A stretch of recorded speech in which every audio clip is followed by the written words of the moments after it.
called Makasiini, the warehouse, which used to exist in the center of Helsinki. And in this location, a lot of events took place, from like business seminars to the first ever Flow Festival, which I think was attended by about 300 people in the warehouse. And this is now the smallest stage of the Flow Festival this year, and it was attended by about 35,000 people. Still in Helsinki, an old industrial or an old gas factory area, but not in downtown, because the Makasiini warehouse building was actually destroyed by a fire. But it was already a corpse because it had been destroyed by bureaucracy before that, and the planners and us, the architects. And in a kind of clever move, somebody wanted to make a bit of a manifesto out of that, and not just that it just didn't disappear one early morning like the other demolished buildings happened to do, but it actually went up in flames and also was immortalized in this record cover. So what's left of this place is actually a ruin, and funnily enough, the ruin is now protected as a kind of building landmark. So it's, even though it was slated for demolition, now it would be against the law to actually demolish it. Also, it's deemed as hazardous structure, so it would be against the law to utilize it for anything. So as you can see, we would not really be going to moon with the current government, if you know what I mean, in terms of playing it safe. So this is the reason the demolition process took place. It's we are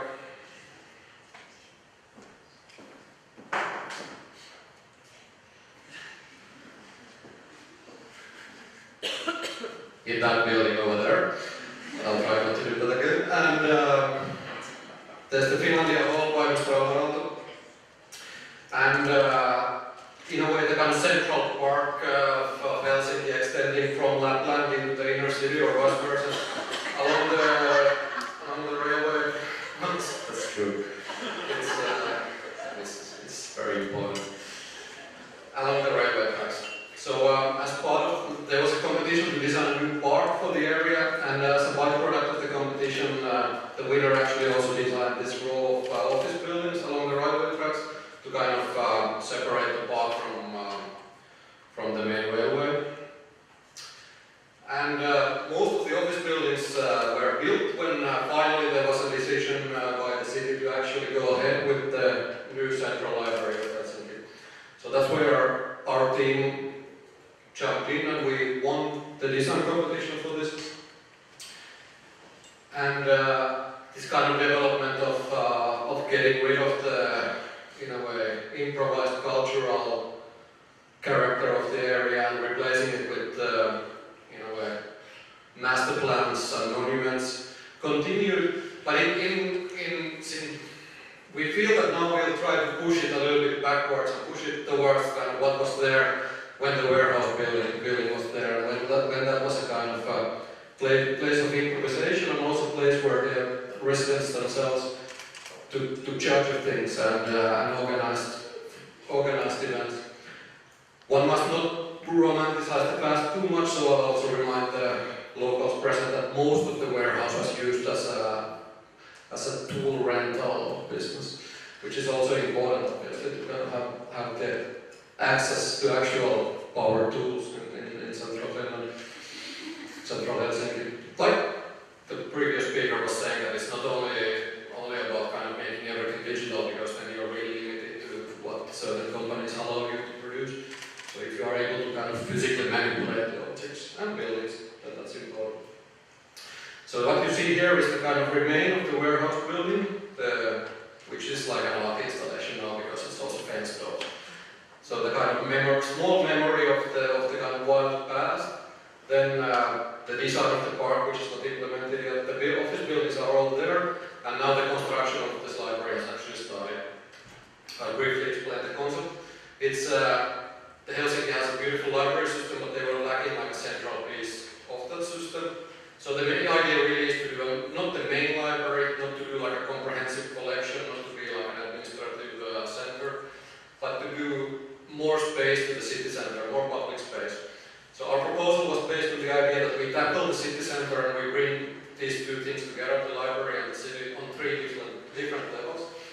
define these levels with a floating box that then has space, one level underneath it, one level on top of it, and one level inside it. So in a way it's a thick floor where it exists under, over, and inside the floor.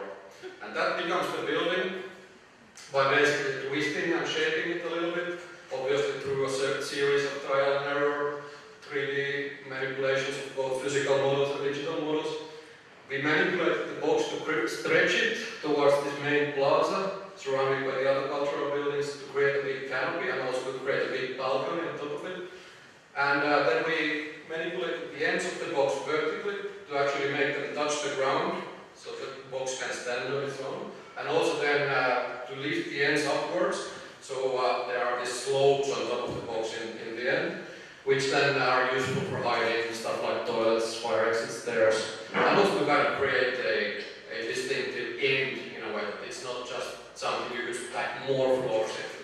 That would be against the concept. So it's definitive 3 floors, which then becomes a building by making the kind of manipulated box out of wood, and then building a kind of glass pavilion on top of it, so the kind of top floor is also indoor space.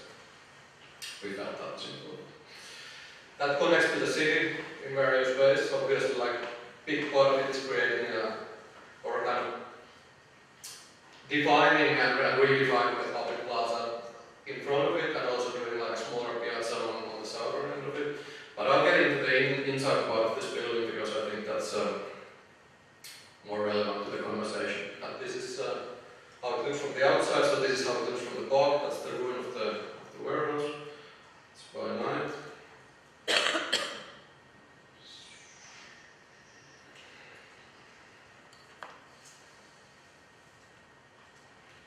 And here's a section where you can see the three different levels. So underneath the kind of manipulated stretch box is a kind of continuation of the ground floor, the outdoor ground plane, very kind of public in its character. And then on top of the box there's this open library landscape, and then in the middle, inside of the floor, there's this matrix of rooms. So I'll go through these spaces one by one. Here's the ground floor, which should be like, in a way, like an Asian street space combined with a kind of picnic in Helsinki. This is something we much rather do, but it's only like for a couple of weeks a year that we can actually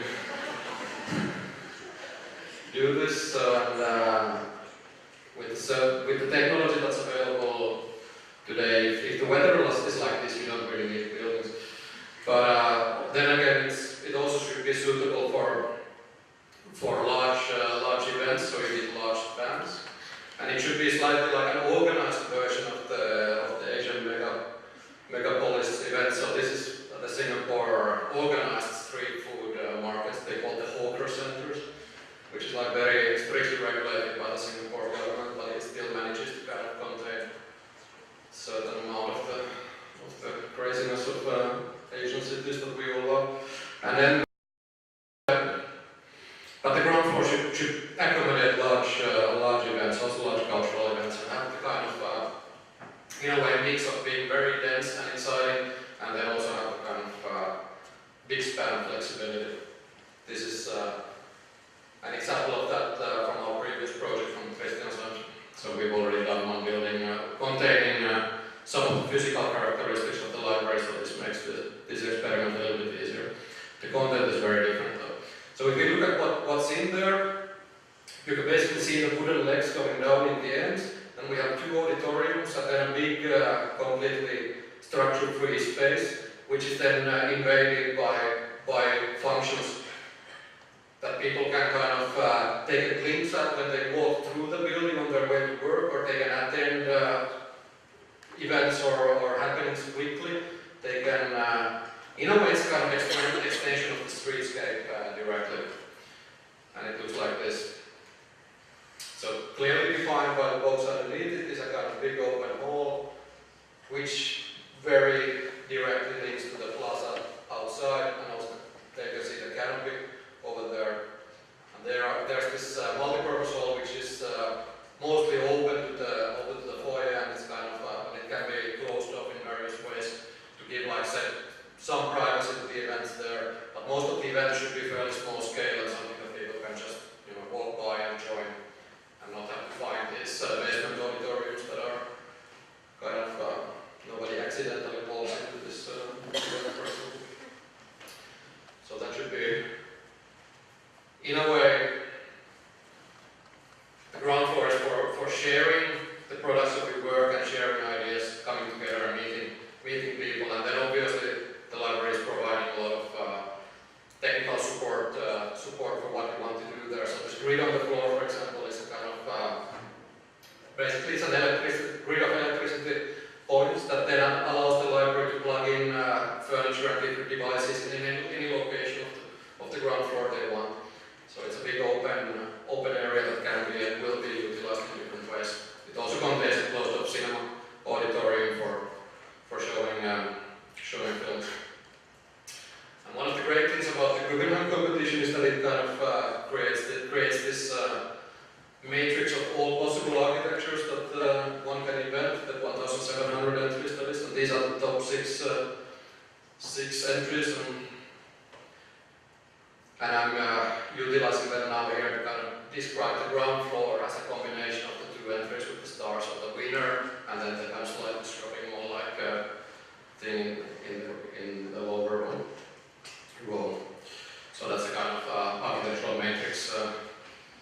Obviously, you need to familiarize yourself with the 6 entries to be able to fully enjoy that. The middle floor is maybe the most exciting and most unusual in a way in a kind of library context.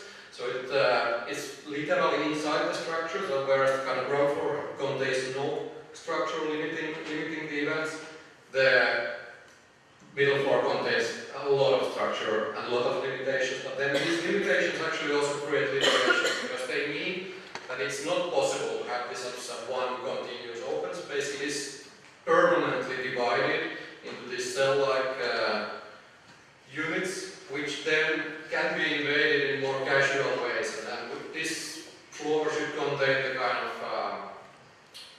the Silicon Valley spirit, and this is a fake image, by the way. It's created by the Disney Corporation as a kind of representation of how Apple was invented, but it's a kind of fake history. To be honest, my understanding is that they only used the garage to actually do the build-ups, and they did the office work inside the house of Steve Jobs' parents. But anyway, this kind of mythical garage attitude lives on, and these are, I think, the Skype headquarters at the moment. So it's a kind of big drive towards this casualness, or at least what pretends to be casual. But what we want to do in the middle floor of the library is to provide this kind of undesigned and unfinished space, much like those current office examples, which are then, like the music studios, have been excellent places for writing music, and which also contain manufacturing pieces. This is a big milling machine, so basically like a big primitive 3D printer from a sculpture studio in Switzerland. That's like, well, you can see the scale. So that's a big part of what's happening in the libraries as well. Makerspaces, and basically, we don't know what's going to happen there in 50 years, but we know that the building and the structure will still be there, and we know that because of that there will be rooms which are completely darkened, there will be soundproof studio space, and there will not be a kind of architect saying that, okay, you can't damage the floor here. Because this is kind of like an attic or this, in a way, extra space defined by these two other floors. We feel that it can be used and utilized in a more casual and hopefully more productive way. There also was a sauna in this floor, but then the politicians, after a long discussion, decided not to have it there. So the Guggenheim matrix, this would be the kind of reuse of the old terminal structure, and then the really crazy fake architectural intervention from the middle. Then quickly to the top floor, which contains hopefully the kind of best qualities of the traditional library architecture. This is the Viipuri library in Russia by Aalto, in the unrestored state, seems to be the case. So I think with a lot of Aalto libraries, a lot of what have really been defining the kind of modernist library, you don't actually see outside from the building. That's pretty radical. So we are not following this model, and in a way what we're doing is we're replacing the books and the kind of looking at books and the kind of massive amounts of high shelves with looking outside from the building. So we have like continuous panorama to the city around and looking at other people, looking at the city and the kind of horizon and the landscape, but still trying to kind of capture the beautiful essence of this skylit, in a way, temples of intellectualism. There's a like later example by Aalto in Rovaniemi, like which also then is, again, you don't see outside, but the inner landscape is fascinating, and it's inspiring, and it's also telling you that kind of calm down, focus on something, reflect on something, and come up with an idea, then go to the middle floor to actually build it, and then go to the ground floor to actually show it to people. That's the short user manual. Maybe containing some of the amazing beauty of the Yale Rare Books Library by Godo Bunshot, where here we already have some light through the wall.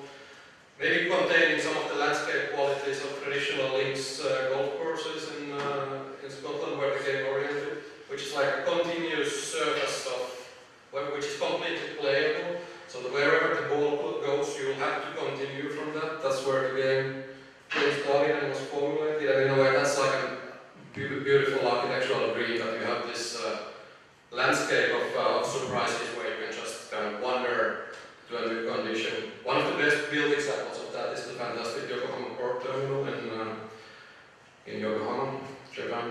So following those models, the top end of the box contains books, but it also contains the other materials and sources of inspiration provided by the library.